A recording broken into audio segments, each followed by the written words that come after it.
everyone, welcome to your own platform Great Geniuses. I am Sanjana and I am teaching you business studies. आज हम करेंगे हमारे chapter number 7 जिसका नाम है सोर्सेज ऑफ बिजनेस फाइनेंस. उसकी क्विक लर्निंग हम क्या है आज के लेक्चर में कवर करेंगे. हमारा चैप्टर नंबर 7 का नेम कौन सा है? Sources of business finance. हम बिजनेस के चलाने के लिए जो फाइनेंस है कहाँ से एक्वायर कर सकते हैं. कोई भी बिजनेस है, जैसे कि ह्यूमन बॉडी बिना वाटर बिना ब्लड के नहीं चल सकती, वैसे ही कोई भी बिजनेस बिना पैसे के नहीं चल सकता. तो फाइनेंस क्या एक मोस्ट इंपॉर्टेंट इसेंशियल पार्ट है बिजनेस को चलाने के लिए, स्मूथली रन करने के लिए और ग्रो एंड एक्सपैंड करने के लिए.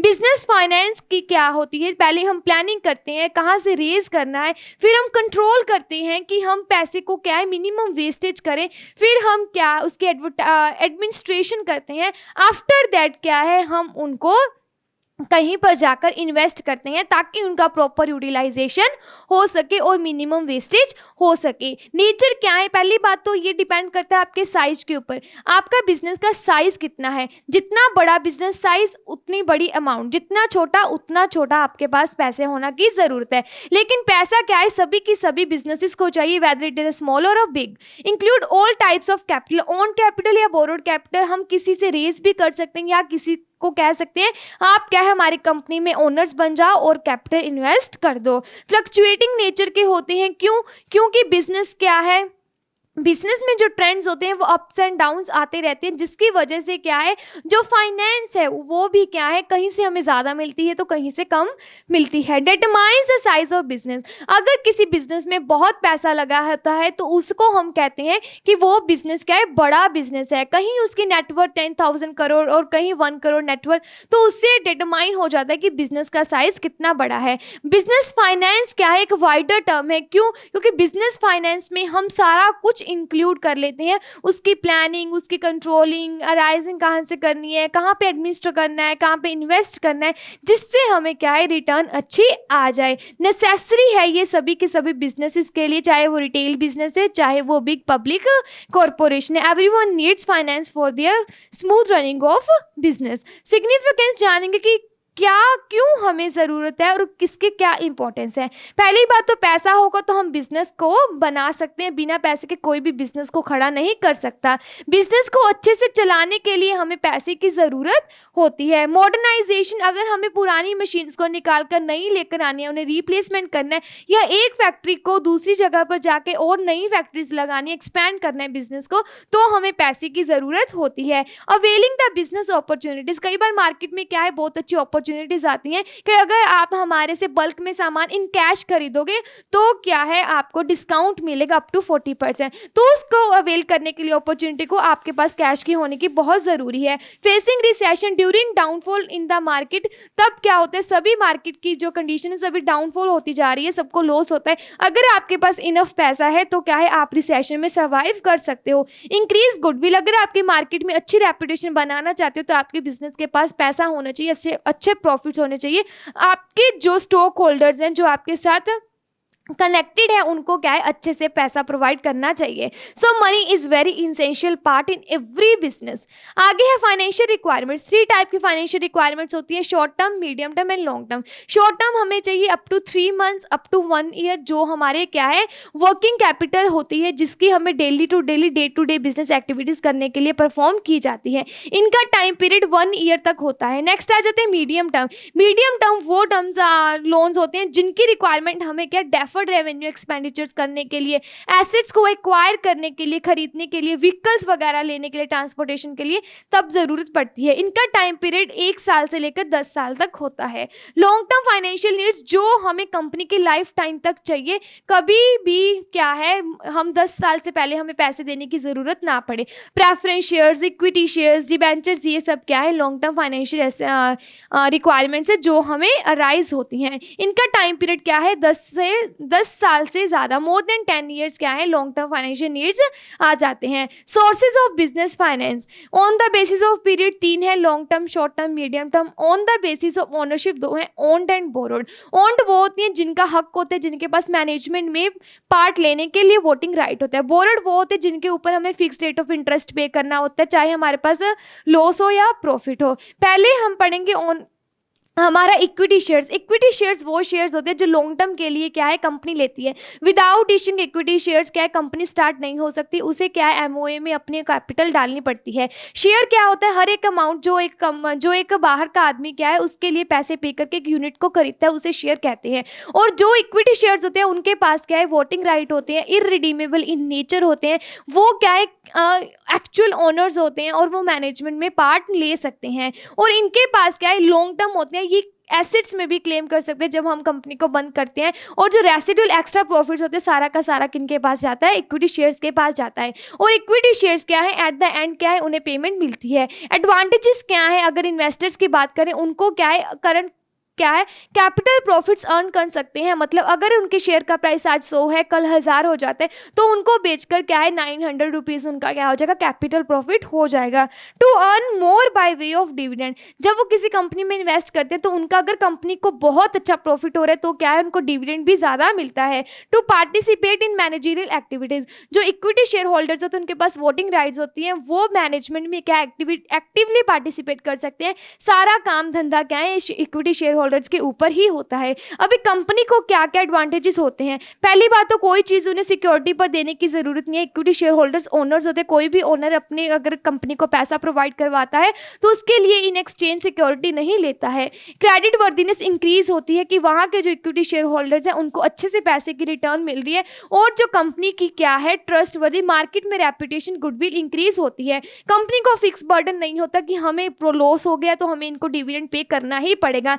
इन केस ऑफ लॉस क्या है इक्विटी शेयर होल्डर्स को कुछ भी नहीं मिलता है। Arrangement of permanent capital, equity share holders जो शेयर कैपिटल है वो क्या लॉन्ग टर्म इन नेचर होती है। लिमिटेशंस क्या होते हैं, इन्वेस्टर्स को लिमिटेशन है, ये अनसर्टेन इनकम है, अगर लॉस हो गया तो उन्हें कोई भी डिविडेंड नहीं मिलेगा। सो ये इसमें गारंटी नहीं देते कि आपको डिविडेंड देंगे ही देंगे। लॉस ड्यू टू स्पेकुलेशन, कई बार सट्टे की बात आ जाती है, बोली वगैरह लगती है तो क्या बेट वगैरह लगाते हैं कि इस कंपनी के क्या है शेयर्स बढ़ेंगे, अगर वो शेयर्स डाउन चल जाते हैं वो शेयर होल्डर्स के लिए लॉस हो जाता है। लॉस ड्यू टू लिक्विडिटी, जब कंपनी बंद होती है तब वाइंडिंग अप के लिक्विडेशन के टाइम पर क्या है अगर लिक्विडिटी सारे एसेट्स वगैरह बेच दिए, एंड पे अगर कोई भी अमाउंट नहीं बचा तो शेयर होल्डर्स को क्या है कुछ भी नहीं मिलता है, क्योंकि इक्विटी शेयर होल्डर को सबसे बाद में पेमेंट मिलती है। लॉस ड्यू टू रिसेशन, अगर मार्केट में क्या है डाउनफॉल है, सब कुछ धंधा बंद करने वाले आगे हैं तो और क्या है मार्केट में प्राइसेस बहुत नीचे चल रहे हैं जिससे कंपनी को प्रॉफिट नहीं होता, तो उससे भी क्या इक्विटी शेयर होल्डर्स को डिविडेंड उनकी इनकम नहीं होती है। कंपनी को क्या क्या डिसएडवांटेजेस होते हैं, कोई टैक्स एडवांटेज नहीं होता। अगर इक्विटी शेयर कैपिटल लेते हैं उसके ऊपर डिविडेंड देते हैं तो गवर्नमेंट ऐसे नहीं कहते कि आपने डिविडेंड दिए कोई बात नहीं इनकम टैक्स में से काट लो, ऐसा कोई प्रोविजन नहीं है। मोर फ्लोटेशन कॉस्ट, जब हम क्या है इक्विटी शेयर कैपिटल एक्वायर करते हैं तो उसके ऊपर क्या है हमें डिविडेंड भी कई बार ज़्यादा पे करना पड़ जाता है। क्यों? क्योंकि जब ज़्यादा प्रॉफिट बनेगा तो हमें क्या है डिविडेंड भी इतना ही देना पड़ता है। इंटरफेरेंस इन मैनेजमेंट, क्या हो जाता है जब इक्विटी शेयर कैपिटल लेते हैं तो मैनेजमेंट, अगर हमारे पास पहले 10 शेयर होल्डर्स है फिर हमने 10 और रेज कर लिए तो उससे क्या है इंटरफेरेंस मैनेजमेंट बढ़ जाएगी। 10 से 20 होने से क्या है इंटरफेरेंस डाइल्यूशन हो जाता है। No flexibility in capital structure, capital structure ऐसा होता है जो कॉम्बिनेशन होता है between the loans and the owned capital, borrowed and owned capital दोनों का कॉम्बिनेशन होता है, उसे कैपिटल स्ट्रक्चर कहते हैं। Equity share holders permanent in nature होते हैं, लाइफ टाइम के लिए क्या है इन्हें रिडीम नहीं कर सकते, इरिडीमेबल इन नेचर होते हैं, जिसकी वजह से क्या कैपिटल स्ट्रक्चर को हम चेंज नहीं कर सकते, ये फिक्स्ड रहता है capital structure. No advantage of trading on equity, trading को हम कंपनी क्या है इक्विटीज को बेच नहीं सकती, सेल एंड परचेज नहीं कर सकती, बिकॉज शेयर होल्डर्स अपना ट्रांसफर कर सकते हैं ओनरशिप, लेकिन कंपनी उन्हें आगे बेच नहीं सकती है। नेक्स्ट हमारे पास आ जाते हैं प्रेफरेंस शेयर्स। प्रेफरेंस शेयर्स वो शेयर्स होते हैं जिनको प्रेफर मिलती है पहले इक्विटी से, अगर कंपनी की बंद होती है तो प्रेफरेंस शेयर्स को इक्विटी शेयर से पहले क्या उनको पैसा दिया जाएगा। प्रेफरेंस शेयर्स के दोनों के फीचर्स क्या है कंबाइन करके बनी है, इक्विटी एंड डेट के, उन्हें डिविडेंड मिलेगा लेकिन फिक्स रेट का मिलेगा, उनको कोई मैनेजमेंट में पार्ट लेने की ज़रूरत नहीं है, लेकिन उनको ये एश्योरेंस है कि उनको क्या है डिविडेंड मिलेगा ही मिलेगा। नेक्स्ट हमारे पास आ जाते हैं प्रेफरेंस शेयर्स के टाइप्स। प्रेफरेंस शेयर्स के टाइप्स होते हैं हमारे पास cumulative and non cumulative. Cumulative preference shares वो होते हैं जिनको हम क्या है जिनको क्या है अगर पिछले साल आपको डिविडेंड नहीं मिला है तो नेक्स्ट ईयर क्या है, आपको पहले पिछले साल का देंगे, फिर आपको नेक्स्ट ईयर का करंट ईयर का दे देंगे। नॉन कम्यूटेटिव है, अगर आपका पिछले साल का रह गया तो रह गया, आपको इस साल का ही डिविडेंड मिलेगा। Irredeemable and redeemable, redeemable preference shares वो होते हैं जिनको आप पर रिडीम कर सकते हैं after a certain period of time. Irredeemable preference shares वो होते हैं जिनको हम रिडीम नहीं कर सकते after a certain period of time. उसके बाद आ जाती है हमारे पास convertible and non convertible preference shares. Convertible preference shares वो प्रेफरेंस शेयर्स होते हैं जिनको हम इक्विटी शेयर्स में कन्वर्ट कर सकते हैं। उनको ये राइट ऑप्शन दिया जाता है कि अगर आप चाहो तो आप इक्विटी शेयर्स में कन्वर्ट हो सकते हो। नॉन कन्वर्टेबल वो होते हैं जो प्रेफरेंस शेयर्स कभी कन्वर्ट नहीं होते। Participating and non participating preference shares.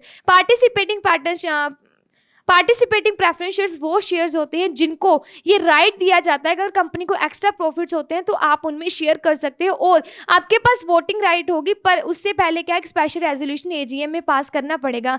Non participating preference shares को एज सच कोई राइट नहीं दिया जाता कि वो एक्स्ट्रा प्रॉफिट्स में profit share as a dividend share करें।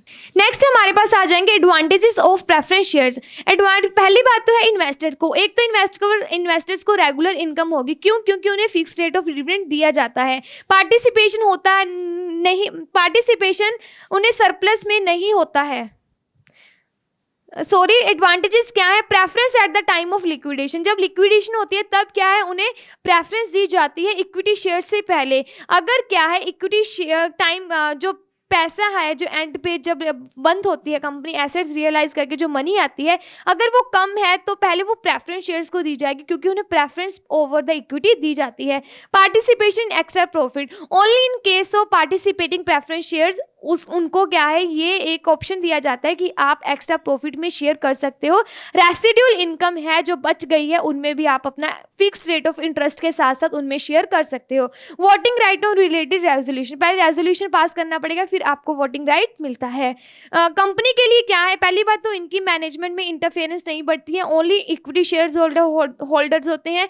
Less burden on company, company के ऊपर लेस बर्डन रहता है। क्यों? क्योंकि इन्हें ऐसा नहीं है कंपनी को अगर ज़्यादा प्रॉफिट बच गया तो हमें उतना ही ज़्यादा क्या है शेयर होल्डर्स को देना पड़ेगा। सिक्योरिटी पर उन्हें कोई चीज़ देने की रखने की ज़रूरत नहीं पड़ती क्योंकि ये क्या है नॉन मॉर्गेज होते हैं।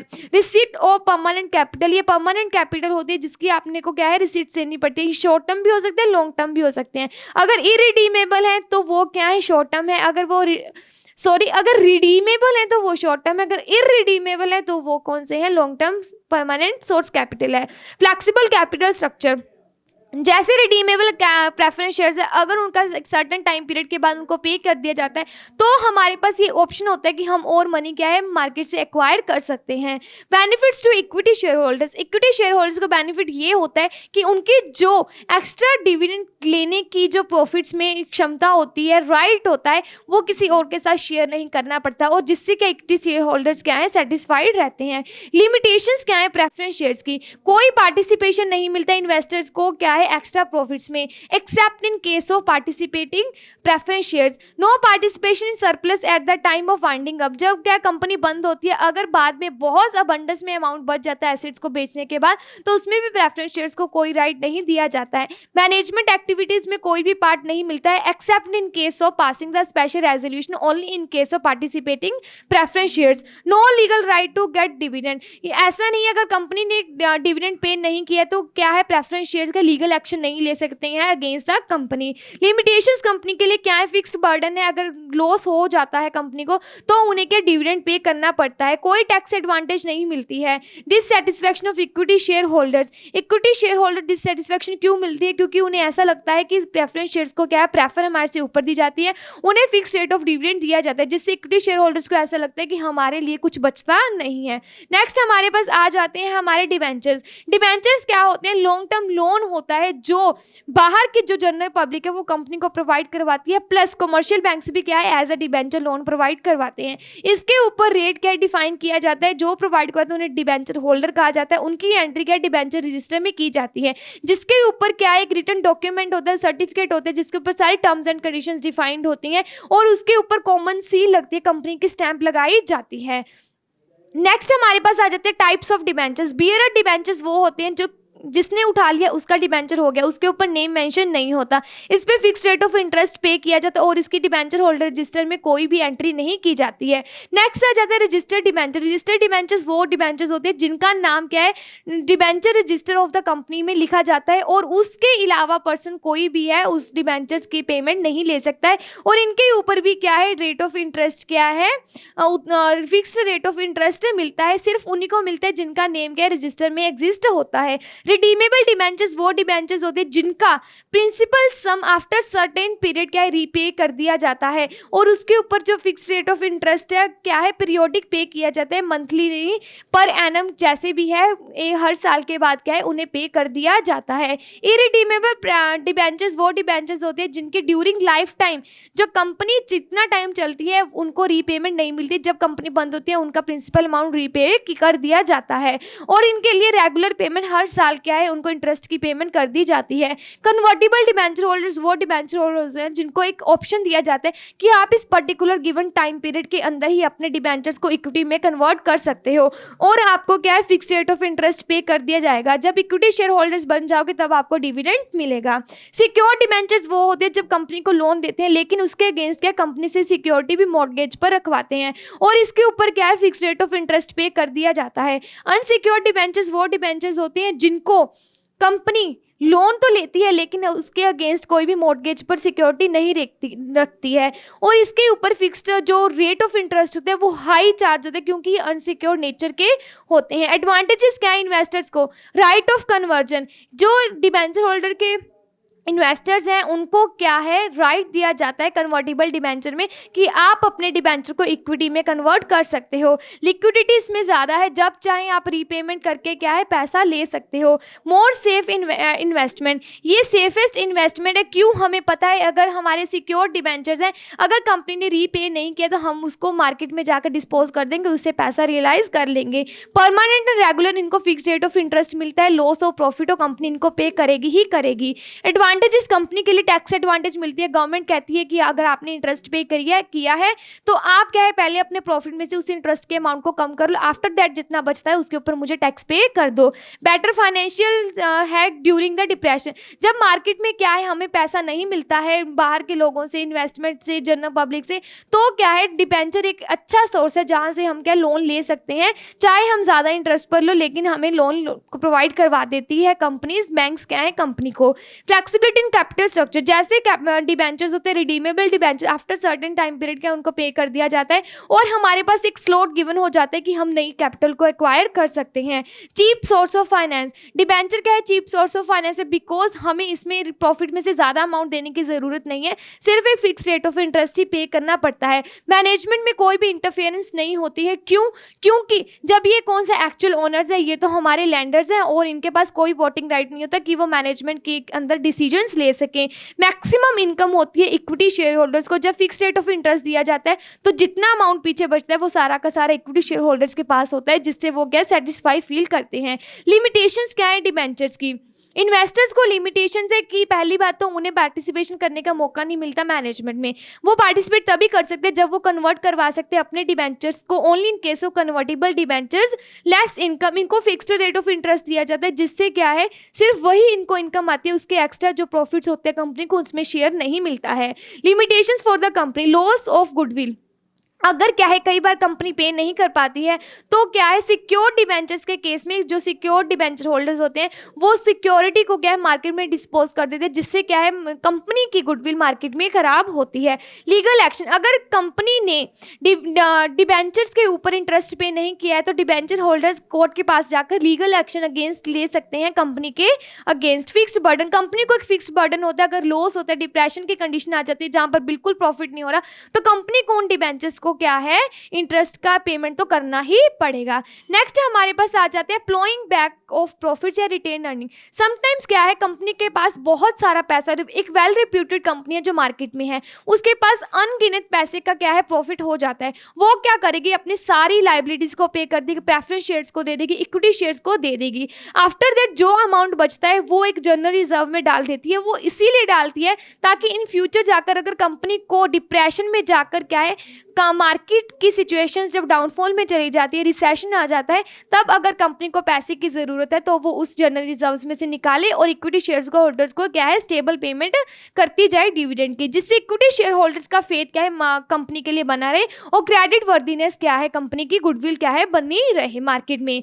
सबसे पहले इसके एडवांटेजेस क्या हैं? Safety from trade cycles. मैं अभी बता के हटी हूँ कि जनरल रिजर्व में जो पैसा होता है, चाहे मार्केट में इन्फ्लेशन आए, रिसेशन आए, डिप्रेशन आए, उस सारी कंडीशंस को क्या है हम इजीली फॉलो कर सकते हैं, इजीली उनको फेस आउट कर सकते हैं। Increase in capital formation. जैसे हमारे पास पैसा ज़्यादा है तो हम उसके ऊपर क्या है कहीं और भी इन्वेस्ट कर सकते हैं। अगर कहीं और इन्वेस्ट करते हैं तो उसके ऊपर क्या है हमें और रिटर्न आएगी, तो पैसे में पैसा ऐड हो जाता है। Next is increase in value of shares. जब कंपनी अपने इक्विटी शेयर होल्डर्स को रिसेशन के टाइम पर भी, जब लॉस चल रहे हैं तब भी डिविडेंड दे रही है, तब भी क्या होता है जो वैल्यू होती है शेयर की, अगर वो 10 रुपये का शेयर है तो मार्केट में उसकी वैल्यू 100 हो जाती है। क्यों?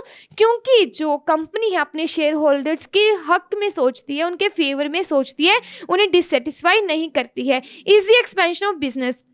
अगर बिजनेस के पास पैसा होगा तभी वो, अगर सिरसा में उसकी क्या है एक ब्रांच है, तभी जाकर वो दिल्ली में ब्रांच खोल सकती है, अगर उनके पास इनफ से पैसा है सेटअप करने के लिए क्या है उनके पास मनी है, मॉडर्नाइजेशन एक्सपेंशन करने के लिए क्या है इनफ मनी है। इनफ मनी तभी होगी जब जनरल रिजर्व उन्होंने मेंटेन किया होगा। Stable dividend policy. अगर क्या है कंपनी हर साल के लिए अपने इक्विटी शेयर होल्डर्स को 40% दे रही है, तो साथ के साथ क्या जनरल रिजर्व भी बना रही है, तो इन केस जब लॉस होता है उस ईयर क्या है कंपनी के पास कुछ नहीं है देने के लिए, लेकिन वो 40% मेन क्या है स्टेबल करती है अपनी डिविडेंड पॉलिसी को। 40% का जो अमाउंट है वो जनरल रिजर्व से निकाल के अपने शेयर होल्डर्स को दे देती है। और ये चीपेस्ट सोर्स ऑफ फाइनेंस है, क्योंकि हमें इसके ऊपर कोई इंटरेस्ट कोई डिविडेंड पे नहीं करना पड़ता, बल्कि हम इसे यूटिलाइज करके कैपिटल इसके ऊपर और फॉर्म कर सकते हैं, मतलब हम रिटर्न ले से कहीं इन्वेस्ट करके उसके ऊपर हमें इंटरेस्ट आ सकता है। डिसएडवांटेजेस अभी रिटेन्ड अर्निंग से क्या है? जब कंपनी के पास बहुत सारा बंडल्स में पैसा हो जाता है तो उसके मन में ऐसा आता है कि मैं अकेली क्या है राज करूं मार्केट में। जो अकेला राज करने का मोटिव होता है उसे हम मोनोपोली कहते हैं। मोनोपोली एक वर्स्ट सिचुएशन होती है हर एक इकोनॉमी के लिए। Danger of overcapitalisation. जब कंपनी के पास ज़्यादा पैसा आ जाता है वो आइडियल रह जाता है, जिसकी वजह से क्या है इक्विटी शेयर होल्डर्स के मन में ये ख्याल आता है कि कंपनी इतना पैसा अपने पास क्यों रख रही है, आखिर इसके पीछे क्या राज है। Possibility of loss to share holders, जिसकी वजह से क्या है शेयर होल्डर्स के मन में डिससेटिस्फेक्शन जाती है और वो सोचते हैं कि हमें ऐसी कंपनी में नहीं रहना है जहां पर वो अपने शेयर होल्डर्स को अच्छे से डिविडेंड नहीं देती, सिर्फ और सिर्फ जनरल रिजर्व में मेंटेन करके रखती है। कुछ स्पेशल इंस्टीट्यूशन है जो क्या फाइनेंशियल असिस्टेंस प्रोवाइड करवाती है to the businessman of the country. पहला आ जाता है IFCI, industrial finance corporation of India. ये 1948 में बनी थी। ये इसीलिए बनाया गया था ताकि क्या है इंडस्ट्री जो बिग बिजनेस यूनिट्स हैं या फिर स्मॉल यूनिट्स हैं उनके अंदर बैलेंस रीजन किया जाए, उनको इक्वली क्या है ट्रीट किया जाए, medium and long term loans provide करवाए जाएँ, और ताकि ये नेशनली क्या है लोन्स प्रोवाइड करवाती है और मैनेजीरियल असिस्टेंट भी प्रोवाइड करवाती है, जिससे क्या न्यू एंटरप्राइजेज जो हैं ओपन हो सके और जो एंटरप्रेन्योरशिप का जो बूस्टअप है वो इंक्रीज हो सके। सेकंड आ जाता है SFCI। ये IFCI की ही सब्सिडायरी है। ये कब बनाई गई थी? 1951 में बनाई गई थी। ये सिर्फ और सिर्फ इसीलिए बनाई गई थी ताकि जो बिजनेस हाउसेस जो एरिया क्या है IFCI के अंडर नहीं आ रहा वो स्टेट फाइनेंस, हर स्टेट का जो अलग फाइनेंस कॉर्पोरेशन है वो उन्हें देखेगा, वो उन्हें असिस्टेंस प्रोवाइड करवाएगा। ICICI जो बैंक है वो इसीलिए बनाया गया ताकि प्राइवेट सेक्टर, ये सिर्फ और सिर्फ प्राइवेट सेक्टर बिजनेसेस को ही लोन प्रोवाइड करवाते हैं और ये अंडरराइटिंग का काम भी करती हैं, शेयर्स वगैरह भी बेचते हैं, पर्सनल असिस्टेंस भी प्रोवाइड करवाते हैं, long term loans medium term loans भी प्रोवाइड करवाते हैं और ये एनकरेज करते हैं प्राइवेट बिजनेसमैन को ताकि वो क्या ग्रो कर सके, एंजल इन्वेस्टिंग भी करते हैं। नेक्स्ट आ जाता है IDBI। IDBI क्या है? डेवलपमेंट बैंक है जो स्मॉल ट्रेडर्स का क्या है बिजनेस क्या है डेवलप करते हैं। ये 1964 में एस्टेब्लिश किया गया था। ये कोऑर्डिनेट करता है financial institutions and commercial banks की एक्टिविटीज़ को, दोनों को मिलाकर चलता है। ये देखता है कि कमर्शियल बैंक्स क्या प्रायोरिटी सेक्टर्स को लैंड कर रहे हैं, फाइनेंशियल इंस्टीट्यूशन जो शेयर्स में इन्वेस्ट करवाते हैं वो कौन से सेक्टर में काम कर रहे हैं। ये असिस्टेंस प्रोवाइड करवाता है इंडस्ट्रियल यूनिट्स को और मैनेजरियल, अगर कोई टेक्निक्स इक्विपमेंट्स न्यू मशीन्स की ज़रूरत है तो भी IDBI की उनके लिए फंडिंग देता है। नेक्स्ट आ जाते हैं SIDBI, state industrial development corporation of India. ये क्या सब्सिडायरी है इंडस्ट्रियल, ये स्टेट वाइज क्या इंडस्ट्रीज में लोन्स प्रोवाइड करवाती है ताकि इंडस्ट्रीज का डेवलपमेंट हो सके। स्टेट्स में भी जहाँ पर रिमोट एरिया है वहाँ पर भी लोग क्या है उनके पास एंटरप्रेन्योरशिप स्किल्स आए। नेक्स्ट आ जाता है यूटीआई, ये 1964 में बना था। ये इसीलिए बना था ताकि स्मॉल ट्रेडर्स हैं जिनको बाहर जाकर क्या है अपना सामान बेचने में दिक्कत होती है, उनको अच्छी प्रोडक्टिविटी नहीं मिलती है, तो ये उनकी हेल्प करते हैं, मीडियम टर्म लोन्स देते हैं और उनका जो प्रोडक्शन किया हुआ है उनको मार्केट में उनको अच्छी रिटर्न्स प्रोवाइड करवाते हैं। एलआईसी क्या कहते हैं 1956 में बना था। ये जनरल पब्लिक से एज अ प्रीमियम क्या है पॉलिसी जब बेचता है तो एज अ प्रीमियम क्या है उनसे पैसा इकट्ठा करता है, तो उस पैसे को आइडियल ना रख के आगे इंडस्ट्रीज को क्या है एज अ लोन प्रोवाइड करवा देता है। याद रखना जो एलआईसी है वो जनरल पब्लिक से डिपॉजिट्स नहीं लेता है, वो सिर्फ प्रीमियम लेता है और उस प्रीमियम को जनरल पब्लिक को एज अ लोन ना देकर इंडस्ट्रीज को लोन देता है। और ये अंडरराइटिंग डिबेंचर्स और subscription of shares and debentures का भी काम करता है। नेक्स्ट आ जाता है IIBI Limited, Industrial Investment Bank of India Limited. सबसे पहले इसका नाम था Industrial Reconstruction Corporation of India, जो सिक यूनिट्स को अच्छा यूनिट्स बनाने के लिए बनाया गया था। अगर कोई सिक यूनिट्स क्या है बंद होने के कगार पर आ चुकी है तो ये बैंक क्या करता है उसमें इन्वेस्टमेंट करता है, अपनी मैनेजमेंट लगाता है और उसको क्या है अच्छी बेटर कंडीशन में लेकर आता है। IRCI के बाद इसका नाम आया industrial reconstruction bank of India, फिर इसका नाम बना industrial Investment Bank of India. ये सिक यूनिट्स के लिए ही बनाया गया ताकि उनको रिहेबिलिट कर सके, उनको बूस्टअप कर सके। नेक्स्ट आ जाता है public deposits. Public deposits unsecure short term loans होते हैं जो जनरल पब्लिक क्या है जो जनरल पब्लिक है कंपनीज को प्रोवाइड करवाते हैं। लेकिन कंपनीज अगर पब्लिक डिपॉजिट्स लेना चाहते हैं तो पहले उन्हें न्यूज़पेपर में एडवर्टाइजमेंट देनी पड़ेगी कि हमें क्या है ये पर्टिकुलर पब्लिक डिपॉजिट चाहिए। इनका टाइम पीरियड क्या होता है 6 मंथ्स टू 3 ईयर्स तक का होता है और जो रेट ऑफ इंटरेस्ट होता है पब्लिक डिपॉजिट्स का वो जनरली ज़्यादा होता है कॉमर्शियल डिपॉजिट से। तभी क्या करते हैं जनरली जो जनरल पब्लिक है वो अपना पैसा क्या है बैंक कंपनीज में लगाती है, जिससे उन्हें लालच आता है कि हमें क्या है ज़्यादा रेट ऑफ इंटरेस्ट मिलेगा। ये फिक्स टाइम पीरियड के लिए होते हैं, इसके ऊपर फिक्स रेट ऑफ इंटरेस्ट ही मिलता है। इसके क्या क्या एडवांटेजेस और क्या डिसएडवांटेजेस हैं। पब्लिक डिपॉजिट के लिए पहली बात तो कंपनी को कोई भी सिक्योरिटी रखने की ज़रूरत नहीं है। दूसरा, ये कोई एक्चुअल ओनर्स नहीं होते, इनके पास कोई मैनेजमेंट में पावर नहीं है कि वोटिंग राइट्स नहीं है, जिससे क्या है शेयर होल्डर्स को डर हो कि हमारी पावर क्या है बढ़ जाएगी एक दूसरे में। Benefit of trading of equity, इसमें जो है कंपनीज क्या है सेल एंड परचेज कर सकती हैं ट्रेडिंग के ऊपर। नेक्स्ट इज इजी मेथड, इसमें चीपेस्ट सोर्स ऑफ फॉर्म है। इसमें क्या है आपको सिर्फ और सिर्फ एडवर्टाइज करना है न्यूज़पेपर में, रेट बताना है कितने टाइम के लिए चाहिए और पब्लिक जो बिलिंग होगा वो आपकी कंपनी में इन्वेस्ट कर देगी। ये लिमिटेशंस क्या है, अनहेल्दी ट्रेंड। समटाइम्स क्या होता है बहुत सारी कंपनीज होते हैं जो सेम अमाउंट पर और सेम टाइम के लिए क्या है different rate of interest provide करवाती हैं, तो जो कंपनी ज़्यादा रेट ऑफ इंटरेस्ट प्रोवाइड करवाएगी पब्लिक डिपॉजिट उसमें जाएगा। अनसिक्योर्ड नेचर के होते हैं, कोई मॉर्गेज नहीं होता, इसीलिए ये अनसिक्योर्ड नेचर के होते हैं।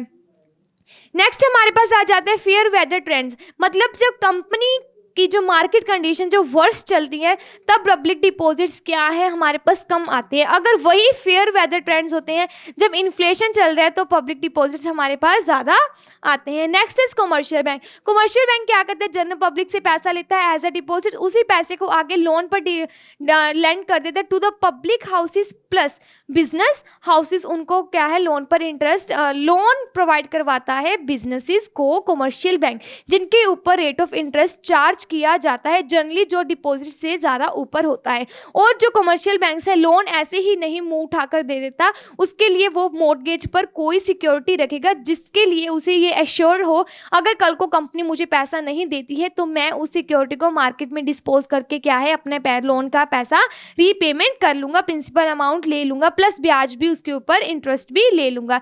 जनरली जो मॉर्गेज वाली सिक्योरिटी होता है उसका प्राइस लोन के अमाउंट से ज़्यादा होता है। इसके अंदर क्या करते हैं ओवरड्राफ्ट फैसिलिटी, करंट अकाउंट जिनका मेंटेन किया जाता है बिजनेस हाउसेस उनको दिया जाता है, जितनी लिमिट है करंट अकाउंट में उससे प्लस क्या है आपको ओवरड्राफ्ट की फैसिलिटी दी जाती है और उसके ऊपर आपको इंटरेस्ट पे करना पड़ता है।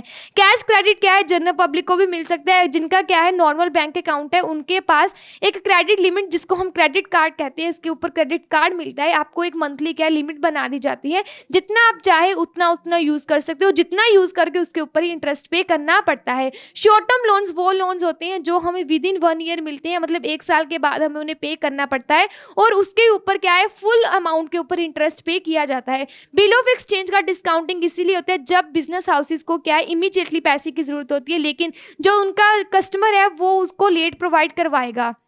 तो इसकी वजह से क्या होते हैं, बिल ऑफ एक्सचेंज की फैसिलिटी प्रोवाइड करवाई जाती है बाय द कमर्शियल बैंक्स कि आपको क्या है, इमीडिएटली जब आपको पैसे की ज़रूरत है तो बैंक क्या है, बिजनेस हाउसेस को पैसा प्रोवाइड करवाते हैं और जब मेच्योरिटी डेट आती है बीआर की, तब क्या है, जो डेटर है वो बैंक को आकर अमाउंट दे जाते हैं और बैंक अपनी क्या है, फीस चार्ज कर लेता है। नेक्स्ट हमारे पास आ जाते हैं ट्रेड क्रेडिट। जो पब्लिक डिपॉजिट्स होते हैं वो बिजनेस टू कस्टमर्स होते हैं, लेकिन जो ट्रेड क्रेडिट होता है वो बिजनेस टू बिजनेस होता है। जब एक बिजनेस दूसरे बिजनेस से सामान लेता है तो वो कैश ऑन द स्पॉट ना देकर आफ्टर सम पीरियड देता है, 3 महीने 4 महीने के बाद। तो जब वो सामान खरीद लेता है क्रेडिट पर, उसे हम ट्रेड क्रेडिट कह देते हैं। इसे हम सप्लायर्स क्रेडिट, मर्केंटाइल क्रेडिट भी कहते हैं। नेक्स्ट आ जाते हैं inter corporate deposit. Inter corporate deposits वो डिपॉजिट्स होते हैं जो एक कंपनी दूसरी कंपनी से लेती है और उसके ऊपर क्या है, इंटरेस्ट भी पे करती है।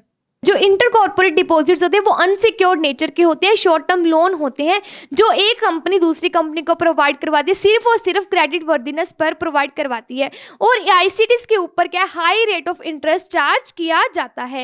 ये 3 टाइप के होते हैं, 3 month deposit, 6 month deposit and call deposit. 3 month deposit वो डिपॉजिट होते हैं जब आपको daily to day business activities करने के लिए पैसा चाहिए, रॉ मटेरियल इमीडिएटली चाहिए, या फिर आपके क्या है, बीआरस के आने में क्या है, टाइम होता है, तब आपको पैसे की जरूरत इमीडिएटली पड़ती है। जब आपके बीआर आएंगे तब आप उन्हें पे कर देते हो। जनरली इनके ऊपर इंटरेस्ट पड़ता है 12% और आगे आके 6 मंथ्स आ जाते हैं। 6 मंथ्स उनके लिए होते हैं जो फर्स्ट क्लास बोरोर्स होते हैं। फर्स्ट क्लास बोरोर्स वो जिनकी क्रेडिट वर्दीनेस ए या A+ की जाती है by the credit rating agencies की, ये क्या है, पेमेंट आपको कर ही देंगे, इसमें कोई डिले नहीं आएगा, ये आपका पैसा डुबोएंगे नहीं। इनके ऊपर रेट ऑफ इंटरेस्ट 15% दिया जाता है।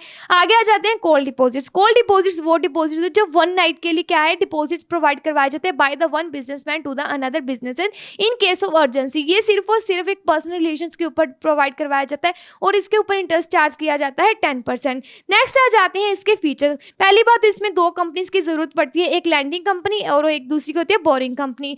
इसके अंदर शॉर्ट टर्म डिपॉजिट्स होते हैं, मतलब ये लॉन्ग टर्म नहीं, मैक्सिमम टू मैक्सिमम 6 मंथ्स के लिए प्रोवाइड करवाया जाता है। अनसिक्योर्ड डिपॉजिट होते हैं, इसमें कोई भी चीज सिक्योरिटी पर, मॉर्गेज पर कोई भी एसेट नहीं रखी जाती, जिसकी वजह से आपको कोई गारंटी नहीं देता कि ये पैसा देगा या नहीं देगा। सिर्फ और सिर्फ क्रेडिट वर्दीनेस के ही ऊपर ही क्या है, लोन प्रोवाइड करवाया जाता है। Completed through brokers. इसमें कई बार क्या है, ब्रोकर्स आते हैं, जो ब्रोकर्स क्या है, दोनों पार्टीज को जानता होता है, लेकिन दोनों पार्टीज आपस में एक दूसरे को नहीं जानती। सिर्फ और सिर्फ ब्रोकर के ऊपर ट्रस्ट करके ही वो आपस में एक दूसरे को पैसा देती हैं। Bear high rate of interest. ये क्या होती है, अनसिक्योर्ड शॉर्ट टर्म लोन्स होते हैं, इसीलिए इनके ऊपर क्या है, रेट ऑफ इंटरेस्ट भी अदर बैंक से ज्यादा होता है। कमर्शियल बैंक जो रेट ऑफ इंटरेस्ट प्रोवाइड करवाता है, आईसीडीज में वो रेट ऑफ इंटरेस्ट बहुत ज़्यादा होता है। रिस्की डिपॉजिट्स है from the point of view lander. जब हम किसी कंपनी को, ऐसी कंपनी को पैसा दे रहे हैं जो हमारे पास कोई गारंटी नहीं है कि वो पैसा देगी या नहीं देगी और वो हमें कोई भी सिक्योरिटी नहीं दे रही, तो ये बहुत रिस्की है, हमारा पैसा डूब भी सकता है, हमारे पास ज़्यादा सफिशेंट रिफंड क्या है, उसके ऊपर रिटर्न भी आ सकती है। नो ऑर्गेनाइज्ड मार्केट नहीं है, मतलब इसके लिए कोई रूल्स एंड रेगुलेशन कहीं पर भी इन्हें ऑथोराइज नहीं किया गया है कि हाँ आपको बताया गया है वो कंपनी पर्टिकुलर है, वो गवर्नमेंट ने उसे क्या है श्योर किया है, उसकी रेटिंग अच्छी है कि आप उसके पास जाओ और वहाँ से क्या है पैसा ले लो। तो एज सच कोई ऑर्गेनाइज मार्केट नहीं है जैसे कि कमर्शियल बैंक्स हैं। इसके ऊपर क्या है, नेक्स्ट कोई लीगल फॉर्मेलिटीज नहीं है, laws act rules and regulation government ने कुछ एप्लीकेबल नहीं किया, सिर्फ और सिर्फ टर्म्स एंड कंडीशंस जो डिसाइड की जाती है 2 बिजनेसमैन में वही होती हैं। 3 types of deposit, 3 month, 6 month and call deposit, जिनके ऊपर 3 मंथ के ऊपर 12%, 6 मंथ के ऊपर 10% 15%, कॉल डिपॉजिट के ऊपर 10% इंटरेस्ट पे किया जाता है। प्रेफर्ड बाय लो रेटेड कंपनीज, जिनकी क्या है रेटिंग्स बहुत कम की जाती हैं, वही प्रेफर करती हैं आईसीडीज में, बिकॉज उनको क्या है कमर्शियल बैंक समटाइम पैसा नहीं देता, जनरल पब्लिक उसमें पैसा इन्वेस्ट नहीं करती, तो वो क्या है आईसीडीज को प्रेफर करती हैं, क्योंकि उनके रिलेशंस ब्रोकर के साथ अच्छे होते हैं, कंपनीज को नहीं। सिर्फ और सिर्फ ब्रोकर के बिहाफ पर कंपनीज क्या है उन्हें पैसा देती हैं। इसी के साथ जो हमारा चैप्टर नंबर 7 है उसकी जो हमारी क्विक लर्निंग है वो कंप्लीट होती है।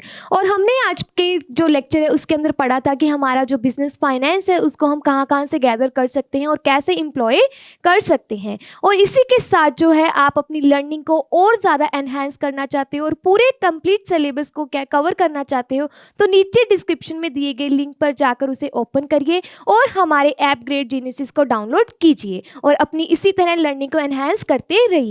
हम मिलेंगे हमारे नेक्स्ट लेक्चर में। Till then take care and goodbye. Thanks for watching.